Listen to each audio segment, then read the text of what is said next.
Makhluk hidup memiliki jumlah ciri khas yang membedakannya dari benda mati. Ciri-ciri ini memberikan identitas unik pada setiap bentuk kehidupan. Pemahaman akan karakteristik ini penting untuk menggali lebih dalam tentang keajaiban dan kompleksitas kehidupan di bumi. Ciri makhluk hidup yang pertama yaitu bernafas, kemudian bergerak, makan, adaptasi, berkembang, tumbuh, iritabilitas, ekskresi, dan berkembang biak. Bernafas adalah proses pertukaran gas antara organisme dan lingkungannya, terutama mengacu pada pernafasan manusia. Proses ini melibatkan pengambilan oksigen melalui inspirasi, di mana udara masuk melalui hidung atau mulut, melewati saluran pernafasan seperti trakea dan bronkus, hingga mencapai paru-paru. Di paru-paru, oksigen dipindahkan ke darah melalui alveoli. Sementara karbon dioksida sebagai hasil dari metabolisme sel dikeluarkan melalui ekspirasi. Proses ini penting untuk menyediakan oksigen yang diperlukan oleh sel dan mengeluarkan karbon dioksida sebagai produk samping metabolisme.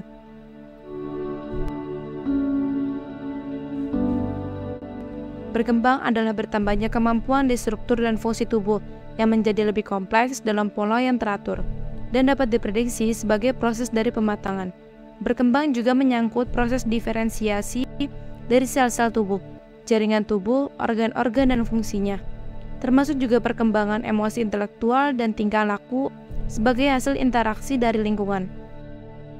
Perkembangan juga dapat diartikan sebagai perubahan yang progresif, sistematis, kontinu, dan kesinambungan, menuju tingkat kedewasaan dan kematangan, baik secara fisik maupun psikis atau mental. Perkembangan merupakan aspek yang tidak pernah berhenti, yang berarti perkembangan berlangsung sejak terjadinya konsepsi atau terbentuknya individu organisme yang terjadi karena pembuahan, sampai kematiannya. Setiap makhluk yang hidup pasti memiliki suatu kemampuan untuk menyesuaikan diri terhadap lingkungannya.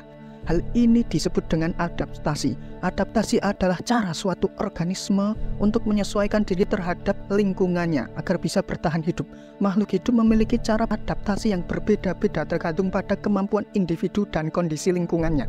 Meskipun adaptasi memungkinkan bertahan hidup di habitat tertentu, seringkali sulit bagi makhluk hidup untuk berpindah dari habitat satu ke habitat lainnya. Adaptasi sendiri dibagi menjadi 3 jenis. Yang pertama adalah adaptasi morfologi. Ini adalah adaptasi penyesuaian bentuk tubuh atau struktur luar makhluk hidup terhadap lingkungannya.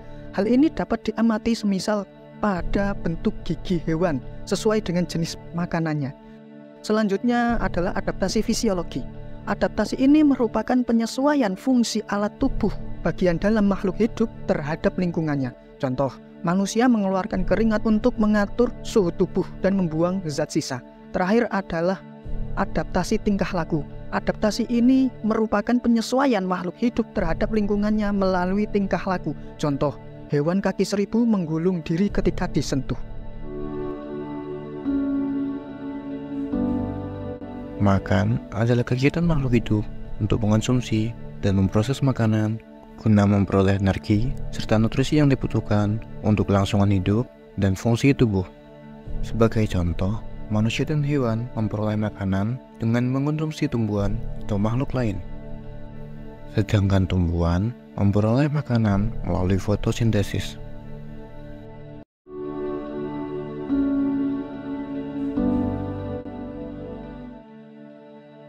Gerak dapat berarti berpindah tempat atau perubahan posisi sebagian atau seluruh bagian dari tubuh makhluk hidup.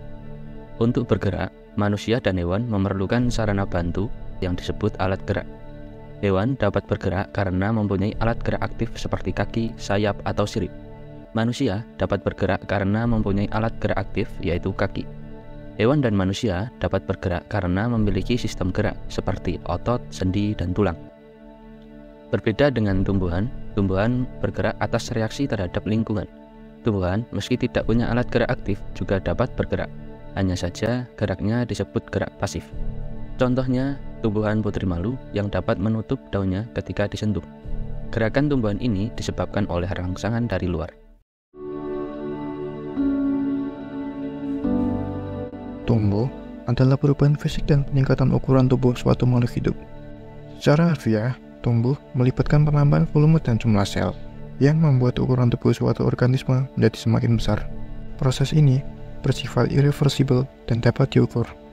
Pertumbuhan umumnya terjadi pada awal kehidupan organisme dan berlanjut hingga mencapai tahap dewasa. Contoh kecilnya dapat kita lihat pada pertumbuhan manusia. Manusia mengalami pertumbuhan seiring dengan bertambahnya usia. Hal ini bisa diamati pada tinggi badan manusia yang terus bertambah seiring dengan berlangsungnya tahap anak-anak hingga mencapai tahap dewasa. Perkembangbiak adalah proses pembentukan makhluk baru yang serupa dengan induknya. Ini dilakukan oleh makhluk hidup dewasa untuk meneruskan jenisnya, mencegah kepunahan, dan mewariskan sifat pada keturunannya. Proses ini dapat terjadi melalui perkembangbiakan generatif ataupun vegetatif. Pada manusia, perkembangbiakan melalui proses generatif ditandai dengan adanya proses pembuahan. Tubuh manusia mempunyai sejumlah organ yang bekerja pada sistem reproduksi. Sistem reproduksi ini yang menjadi tempat bersatunya sel sperma dengan sel telur. Pada hewan, perkembangbiakan secara generatif terbagi menjadi 3, yakni ovipar, vivipar, dan ovovivipar. Hewan juga berkembang biak secara generatif yang terjadi di tunas pada hydra dan fragmentasi pada cacing planaria.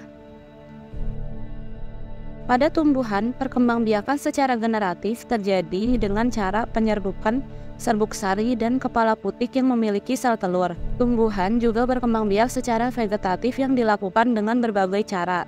Contohnya tunas pada pisang dan bambu, rizoma pada jahe, spora pada tumbuhan paku, dan lain-lain. Sistem ekskresi adalah proses pengeluaran zat-zat sisa metabolisme yang sudah tidak digunakan lagi oleh tubuh. Ekskresi dilakukan oleh semua makhluk hidup, baik manusia, hewan, tumbuhan, dan juga mikroorganisme. Pada manusia, contohnya seperti menghembuskan karbon dioksida ketika kita bernafas, berkeringat, dan buang air kecil. Iritabilitas adalah ciri makhluk hidup yang mengharuskan manusia, hewan, dan tumbuhan peka terhadap rangsangan. Kemampuan makhluk hidup ini menanggapi dan merespon rangsangan baik berupa sentuhan, cahaya, air, suhu, dan gravitasi bumi. Rangsangan tersebut merupakan rangsangan dari luar tubuh. Pada hewan terdapat alat-alat indera yang sangat peka terhadap rangsangan. Contohnya, burung elang yang peka penglihatannya. Pada tumbuhan tidak mempunyai indera untuk menerima rangsangan, tetapi masih peka terhadap air, cahaya, sentuhan. Contohnya, pada putri malu yang ketika disentuh akan mengutupkan daunnya. Dari pembahasan tersebut, kami menyimpulkan bahwa makhluk hidup sebagai entitas kompleks menunjukkan sejumlah ciri-ciri yang mendefinisikan keberlangsungan hidup mereka. Secara mendasar, makhluk hidup memiliki kebutuhan untuk memperoleh energi melalui proses makan agar dapat bertahan hidup. Proses pernapasan menjadi kunci dalam memenuhi kebutuhan oksigen yang diperlukan untuk metabolisme. Sementara, mekanisme ekskresi membantu menghilangkan limbah dari tubuh. Reproduksi dan pertumbuhan menjadi aspek penting, memungkinkan makhluk hidup untuk melanjutkan keturunan dan mengalami perkembangan sepanjang siklus hidup mereka.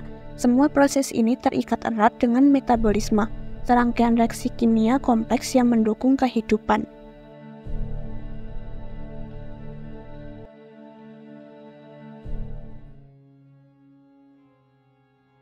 Terima kasih telah menonton sampai menit ini.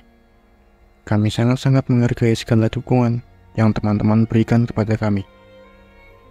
Jika ingin tahu lebih banyak tentang subjek pembahasan dalam video ini, cek deskripsi video. Di sana, teman-teman bisa menemukan segala jurnal, literatur, dan referensi kami dalam menyusun naskah. Jika suka dengan pembahasan dari kami, like video ini dan share. Karena like dan share dari teman-teman akan sangat membantu bagi kami. Sampai jumpa.